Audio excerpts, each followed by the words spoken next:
નમસ્કાર મિત્રો, મોસમ સમાચારમાં ફરી એકવાર તમારું સ્વાગત છે। મિત્રો, આજે તારીખ 22/9/2024 વાર રવિવાર છે।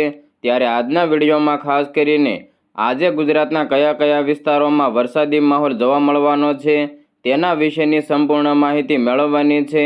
તો આ ઉપરાંત આગામી દિવસોમાં પણ ગુજરાતના કયા વિસ્તારોમાં મેઘમહેર જોવા મળવાની છે તે અંગેની સંપૂર્ણ માહિતી મેળવવાની છે। તો આ ઉપરાંત આગામી વરસાદના રાઉન્ડને લઈને હવામાન વિભાગ, આ ઉપરાંત બે હવામાન નિષ્ણાતો અંબાલાલ પટેલ, પરેશ ગોસ્વામીની આગાહી ઉપર પણ એક નજર કરવાની છે। તો વિડીયોને અંત સુધી જોતા રહેજો। વરસાદની પળેપળની અપડેટ સૌથી પહેલાં મેળવવા માટે અમારી ચેનલને સબસ્ક્રાઇબ કરવાનું ના ભૂલતા। ખેડૂત મિત્રો, ગુજરાતમાં હવે ચોમાસું માત્ર થોડા દિવસનું જ મહેમાન છે। ત્યારે હવામાન વિભાગે આગામી 7 દિવસ સુધી અનેક વિસ્તારોમાં ગાજવીજ સાથે વરસાદની ચેતવણી આપી છે। તો બીજી બાજુ હવામાન નિષ્ણાતોએ પણ બંગાળનો ઉપસાગર વધુ સક્રિય રહેશે તેવું જણાવ્યું છે, જેને લીધે મધ્યપ્રદેશ સુધી સિસ્ટમની અસર આવશે અને જેમ ચોમાસું વિદાય તરફ જશે તેમાં સિસ્ટમો લગભગ પૂર્વ ભારત તરફ ખસતી જશે। મિત્રો, હમણાં 24 સપ્ટેમ્બર આસપાસ બંગાળના ઉપસાગરમાં એક સિસ્ટમ બની રહી છે અને તેની અસર ઓરિસ્સા, વિશાખાપટ્ટનમ, આંધ્રપ્રદેશ થઈને દક્ષિણ મહારાષ્ટ્રના ભાગો અને દક્ષિણ ગુજરાતના ભાગોમાં સક્રિય થશે તેમ તેમણે જણાવ્યું છે। હવામાન વિભાગે આપેલી માહિતી પ્રમાણે આજે એટલે કે 22મી તારીખના રોજ રવિવારે અમરેલી, ભાવનગર, આણંદ, ખેડા અને અરવલ્લીના વિસ્તારો, મહીસાગર, પંચમહાલ, દાહોદમાં છૂટાછવાયા સ્થળોએ ગાજવીજ સાથે હળવાથી મધ્યમ વરસાદની સંભાવનાઓ છે। તો વડોદરા અને છોટાઉદેપુર, ભરૂચ હોય કે નર્મદાના વિસ્તારો, સુરત, તાપી અને નવસારીના વિસ્તારો, છોટાઉદેપુર, ભરૂચ અને નર્મદાના વિસ્તારો, તાપી, ડાંગ, વલસાડ, દમણ અને દાદરાનગર હવેલી અમુક સ્થળોએ ગાજવીજ સાથે હળવાથી મધ્યમ વરસાદની સંભાવનાઓ છે। આ ઉપરાંતના તમામ જિલ્લાઓમાં વરસાદની કોઈ આગાહી કરવામાં આવી નથી।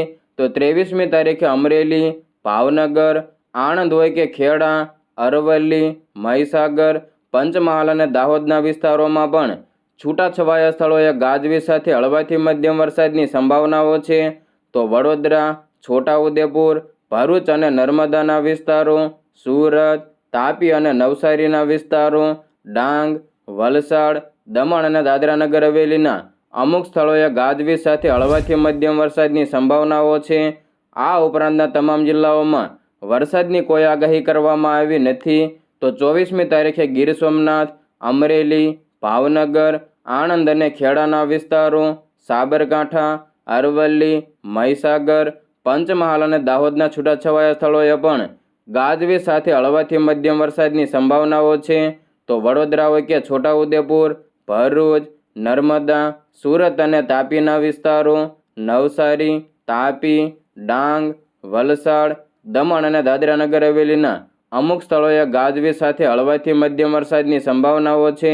તો આ ઉપરાંતના તમામ જિલ્લાઓમાં પણ વરસાદની કોઈ આગાહી કરવામાં આવી નથી।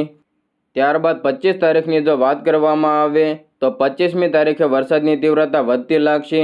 આ તારીખે ગીર સોમનાથ, જૂનાગઢ, અમરેલી હોય કે ભાવનગર, બોટાદ, સુરેન્દ્રનગરમાં અમુક સ્થળો ઉપર ગાજવીજ સાથે હળવાથી મધ્યમ વરસાદની સંભાવનાઓ છે।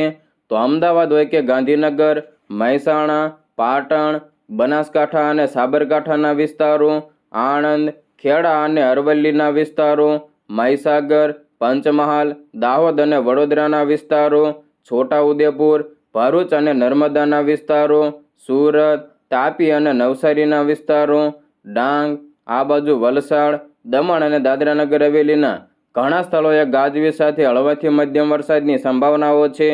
આ ઉપરાંતના તમામ જિલ્લાઓમાં વરસાદની કોઈ આગાહી કરવામાં આવી નથી। તે જ પ્રમાણે જો 26 તારીખની પણ વાત કરવામાં આવે તો 26 તારીખે પણ વરસાદની તીવ્રતા વધતી લાગશે।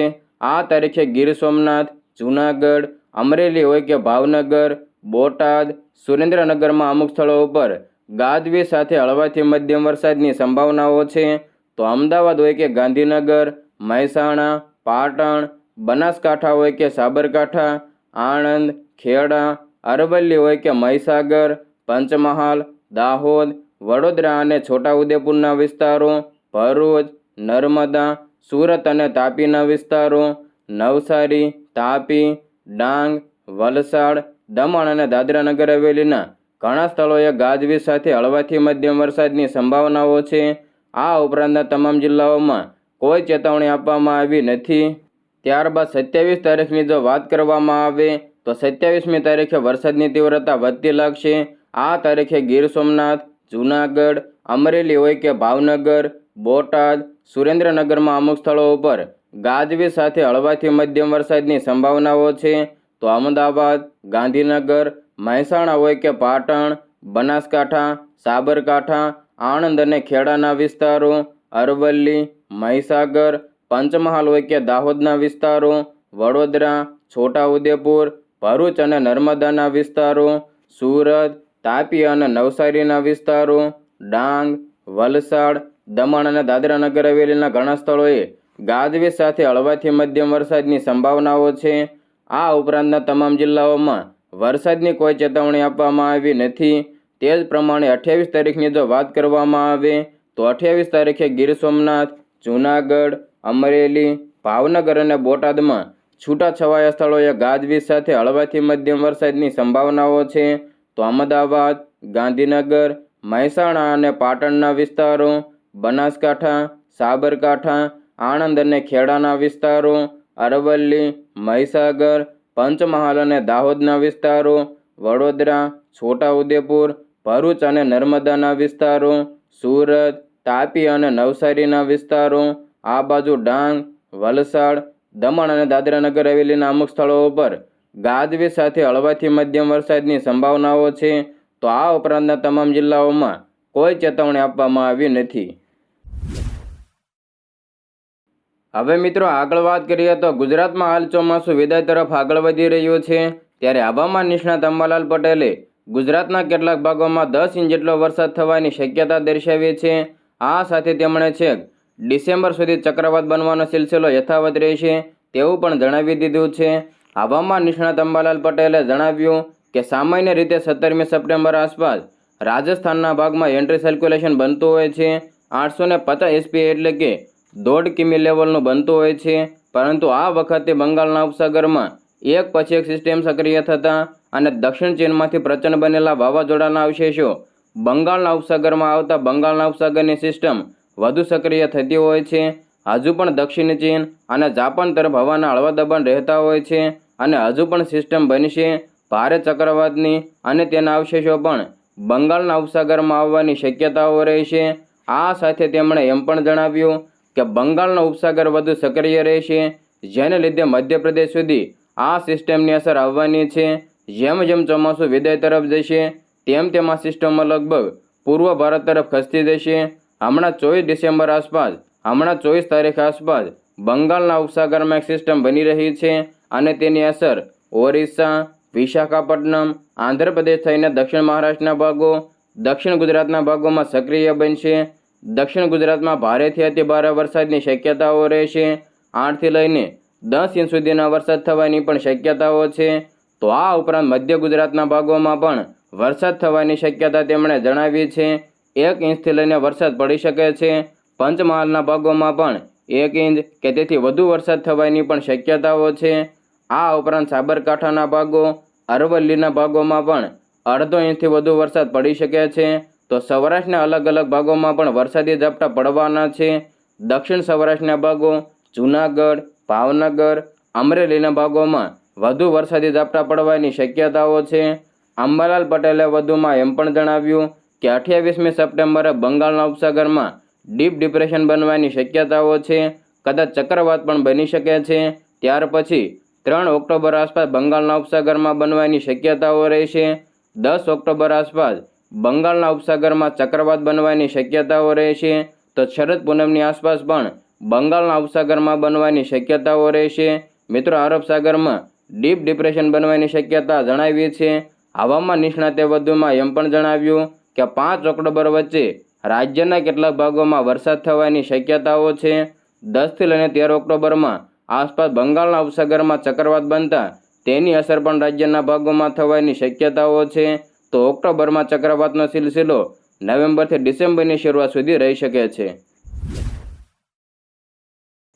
મિત્રો, મોસમ સમાચારમાં આગળ વધીએ તો હાલ રાજ્યમાં વરસાદી વિરામ વચ્ચે તાપમાનમાં વધારો જોવા મળી રહ્યો છે. તાપમાન વધતા લોકો ગરમી અને ઉકળાટથી પરેશાન થઈ રહ્યા છે. આવામાં હવામાન નિષ્ણાત પરેશ ગોસ્વામીએ 2024ના ચોમાસાની છેલ્લી વરસાદી સિસ્ટમ અંગે માહિતી આપી છે. મિત્રો, બંગાળની ખાડીમાં જે સિસ્ટમ બનવાની શરૂઆત થઈ છે તેની ગુજરાત ઉપર કેવી અસર પડવાની છે અને કેટલા ઇંચ સુધીનો વરસાદ પડવાનો છે તે અંગેની માહિતી તેમણે આપી છે. મિત્રો, હવામાન નિષ્ણાત પરેશ ગોસ્વામીએ જણાવ્યું કે ચોમાસાની વિદાયની પ્રોસેસ ભારતમાંથી ચાલુ થઈ છે, પરંતુ ગુજરાતમાંથી હજુ વાર લાગશે. આપણા ઉત્તર પશ્ચિમના રાજસ્થાનની ભાગોમાં ચોમાસાની વિદાયની પ્રોસેસ 26થી લઈને 24થી લઈને 36 કલાક સુધી શરૂ થઈ શકે છે. મિત્રો, ગુજરાતમાંથી ચોમાસાની વિદાયની શરૂઆત 1 અને 2 ઓક્ટોબર આસપાસ થઈ શકે છે, પરંતુ રાજસ્થાનમાંથી ચોમાસાની વિદાયની શરૂઆત ગમે ત્યારે થઈ શકે છે. ચોમાસાની વિદાય પહેલાં રાજ્યમાં ચોમાસાનો છેલ્લો રાઉન્ડ આવવાની શક્યતાઓ છે. તે સિસ્ટમ બંગાળની ખાડીમાંથી તૈયાર થઈને ગુજરાત તરફ આવે તેવું અનુમાન છે. મિત્રો, આ સિસ્ટમના અમુક પાર્ટ મિત્રો તેમને જણાવ્યું છે કે ઓડિશાથી 400 કિમી દૂર નોંધાઈ રહ્યા છે કે બંગાળની ખાડીમાં એક નવી હલચલ શરૂ થઈ ગઈ છે. મિત્રો, તેમણે જણાવ્યું કે ગઈકાલથી આ સિસ્ટમ બનવાની શરૂઆત થઈ ગઈ હતી. મિત્રો, તેમણે ગઈકાલે જણાવ્યું હતું કે આગામી 24 લઈને 36 કલાકમાં એટલે કે આજે 12 કલાકમાં બંગાળની ખાડીમાં તે સિસ્ટમ બની જાય તેવી શક્યતાઓ છે. હાલ દેખાઈ રહેલા ટ્રેક મુજબ જોવા જઈએ તો છત્તીસગઢ, મધ્યપ્રદેશ થઈને ગુજરાત ઉપર આવે તેવી પૂરેપૂરી શક્યતાઓ છે. જોકે તેમાં ફેરફાર થવાની શક્યતા ખૂબ જ ઓછી છે. 2024ના ચોમાસાની આ છેલ્લી સિસ્ટમ હશે. આ સિસ્ટમ આપણી પરથી પસાર થશે અને પછી ચોમાસાની વિદાયની શરૂઆત થઈ જશે.